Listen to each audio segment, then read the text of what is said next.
Got people talking down, man, like I give a fuck. I bought this one a purse, I bought this one a truck.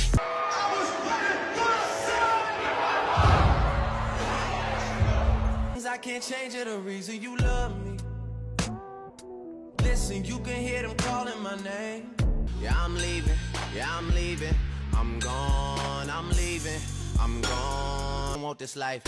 The timing ain't right. Maybe one day, but even one day with us is the time of a life. Nights I wish I could go back in life, not to change shit, just to feel a couple things twice. Remember I went to Louis V with half. Watch them spread $10,000 on the glass. Miami. Most of these girls are too messy. I gotta do some reflecting. I think I need some Robitussin.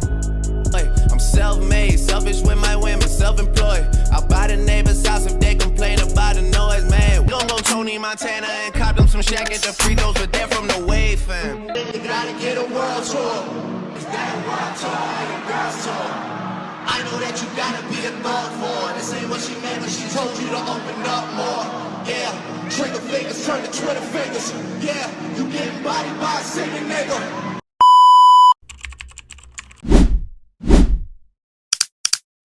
2015 was another year that belonged to Drake. At the start of the year, hip-hop was in transition. Streaming was beginning to dominate, surprise releases were still rare, trap music was still running the South, and lyrical miracle prophets were still alive and thriving. And the industry was waiting for Drake's next official album after nothing was the same.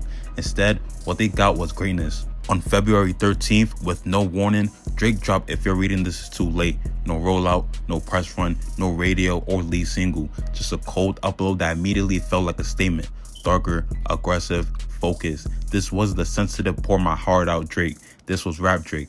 Paranoid, competitive, and fully aware that the throne was his. Then, just when the year felt sealed, 8 months later, he linked up with Future and dropped What a Time to Be Alive, a trap-heavy victory lap recorded in under a week in Atlanta.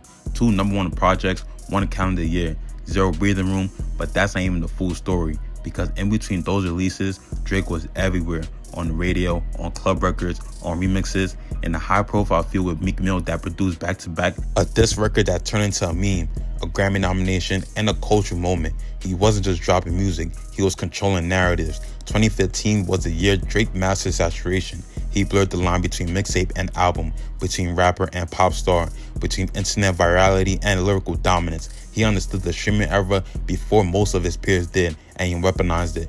By the end of the year, it wasn't a debate, it was a fact. Drake had 2015 on lock. This is a story of how it happened, the strategy, the sessions, the lore, the features, the beef, the risks, everything, and why 2015 was just another dominant year, and it was a blueprint for the modern rap superstar. On February 13, 2015, the music world experienced one of the most shocking releases in modern hip-hop history. Without warning, without promotion, and without the traditional rollout, Drake uploaded a 17-track project to iTunes and streaming services titled If You're Reading This Is Too Late. It simply appeared online, and within minutes, the entire internet was scrambling to process what had just happened. At the time, fans were waiting for Drake's next official album, which had been teased as Views from the 6th. Instead, Drake blindsided the industry with something completely different, a mixtape that sounded like a victory lap and a warning shot at the same time. He blessed the industry, but the title itself felt intentional. If You're Reading This Is Too Late sounded less like an album name and more like a message, as if Drake had already moved 5 steps ahead of everyone else. And in many ways, he had. To understand why this project matters so much, you gotta take a look at where Drake stood entering 2015. By this point, he was one of the biggest artists in the world. His previous albums, Nothing Was the Same, had cemented him as a dominant force in the rap and pop music. But Drake still faced backlash and criticism. Some hip-hop purists argued that he leaned too heavily into melody and R&B.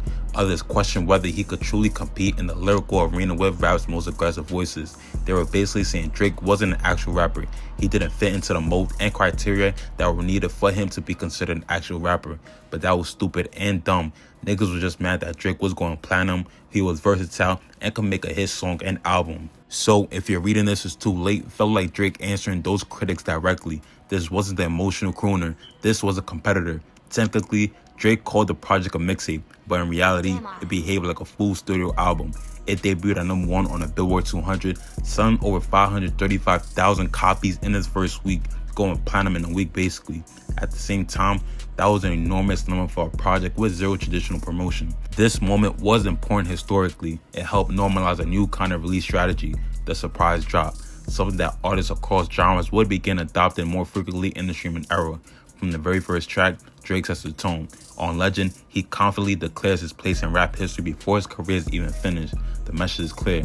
Drake doesn't believe he's becoming great. He believes he already is. And in Drake's case, it's true. Drake put out 2 very good albums back to back with Take Care, and nothing was the same, especially with Take Care. Like, bro, that's got to be one of the best albums that came out in the last 20 years. Throughout the project, Drake dives into themes that define his mid-2010s career.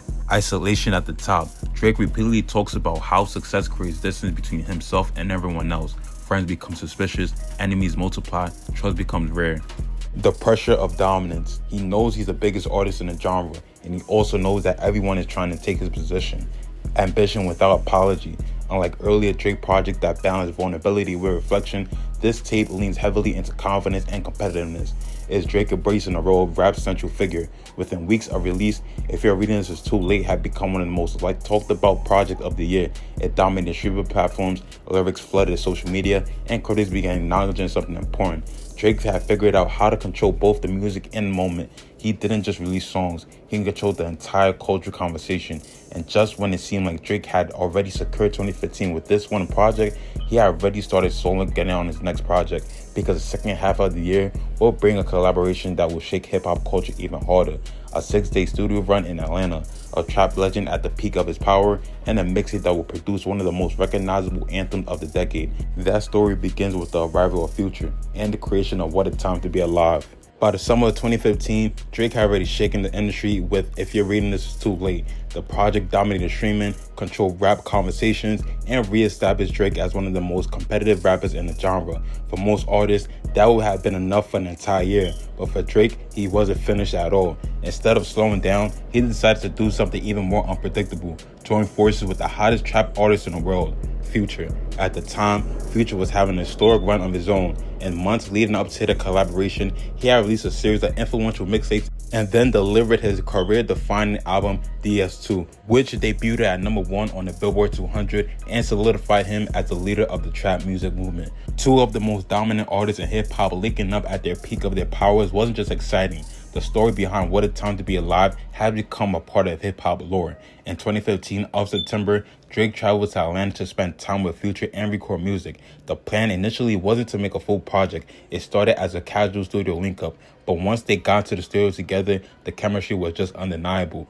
Over the course of roughly 6 days, Drake and Future created and recorded enough material to assemble an entire collaborated mixtape. The sessions were powered by one of the most influential producers of the trap era and his generation, Metro Boomin. Alongside Drake's longtime collaborator Noah 40 Shabib, Metro helped shape a sonic palette that blended Atlanta trap aggression with Drake's melodic dominance. The result was a project that felt spontaneous, raw, and celebratory, like 2 superstars capturing the moment in real time. The sound of What a Time to Be Alive represented 2 different rap worlds colliding. Future brought the trap DNA, booming 808s, and high-energy atmosphere that defined Atlanta's rap scene. Drake brought precision and charisma, sharp flows, catchy hooks, and the ability to translate underground sounds into global hits. Together, they created a tape larger than life. The opening track, Digital Dash, sets the tone immediately. Fast, flashy, and aggressive. But the true cultural explosion came with Jumpman. Jumpman became one of the biggest rap albums of the entire decade. The song's simple hook, referencing to the iconic Michael Jordan logo, turned into a global chant. Another standout record was Big Rings, carried the same energy, a victory anthem celebrating wealth, success, and the rewards of dominance. These songs captured the mood of the entire project. 2 rap titans enjoying the spoils of the success while reminding everyone who controlled the game. One of the most impressive aspects of this entire project was how naturally Drake adapted to Future's world. Drake had always been versatile, but What a Time to Be Alive showed he could fully immerse himself into Atlanta's rap aesthetic without sounding like an outsider. Tracks like Live from the Gutter and Scholarships showed Drake leaning deeper into trap flows and rhythms than ever before. Instead of competing with Future, Drake met him on his turf, which only strengthened the chemistry between the 2 artists. Despite being recorded quickly and released with minimum build-up, the mixtape exploded commercially. What a Time to Be Alive debuted at #1 on the Billboard 200. The achievement carried a huge symbolic weight. It meant Drake had now scored 2 #1 projects in the same year, both technically labeled mixtapes. In an era where the definition of albums and mixtapes was becoming blurry, Drake was proving that the old rules didn't matter anymore. If the music was strong enough, the audience would show up. The final track on the tape, 30 for 30 Freestyle, closes the project on a very different note. Instead of a club anthem, Drake delivers a reflective freestyle over moody production by 40. Here, he steps back and addresses everything around him: critics, industry politics, and the constant pressure of being at the top of the game. It feels almost like this calm after the storm, a reminder that behind all of the celebration, Drake was still very aware of the competition chasing him. With If You're Reading This Is Too Late, Drake had already proven he could dominate the year with pure rap intensity. With What a Time to Be Alive, he proved something else. He could dominate with collaboration and with trap, and still come out at the top. 2 projects, 2 #1 debuts, 1 year. But Drake's takeover of 2015 didn't stop with albums and mixtapes, because while he was dropping his own music, he was popping up everywhere else. Popping up on songs across the industry, delivering unforgettable guest verses, and even stepping into one of the most talked about rap views of the decade. And that's where the story of Drake's 2015 dominance expands even further. If the release of If You're Reading This Is Too Late and What a Time to Be Alive were enough to dominate most artists' careers for a year, Drake added another layer to his 2015 takeover. He was doing some great features with some great artists. By the end of the year, it felt like every major artist had a song featuring Drake, and in many cases, his verse became the most memorable moment on the record. That wasn't accidental. Drake had mastered the art of strategic features, placing himself inside major culture moments while expanding his influence across different sounds, regions, and audiences. One of the biggest collaborations early in the year came when Big Sean released Bustin', featuring Drake and Kanye West. The song quickly became one of the most standout hip-hop records of the year. Drake's verse felt triumphant and reflective, capturing the mindset of someone who had already reached the top but was still pushing forward. Another major feature in 2015 came through Drake's collaboration with Meek Mill on the song Rico, or R-I-C-O. At the time of his release, the track seemed like another high-profile rap collaboration, but within weeks, it would become the starting point for one of the most famous feuds of the decade. Meek Mill publicly accused Drake of using ghostwriters, a claim that instantly exploded across the internet and turned into a massive hip-hop debate, which boggled my mind because why couldn't Meek just be grateful that Drake gave him a verse?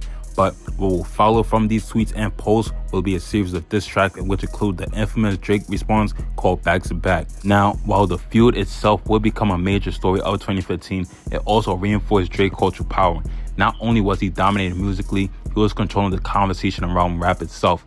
Months before the release of their joint mixtape, Drake appeared on the song Where You At with Future from the album DS2. The song was an important preview of their chemistry. Looking back, the record almost feels like a testing ground for the collaboration that will eventually become What a Time to Be Alive. It showed fans that Drake and Future had a natural musical connection. By the end of 2015, Drake had already appeared on a credible number of songs that reached the charts. At one point, he had 30 songs appear on the Billboard's Hot 100 in a single year, either as a lead artist or a featured guest. When historians look back at hip-hop's evolution during the streaming era, 2015 stands out as a turning point, and Drake stands at the center of that moment.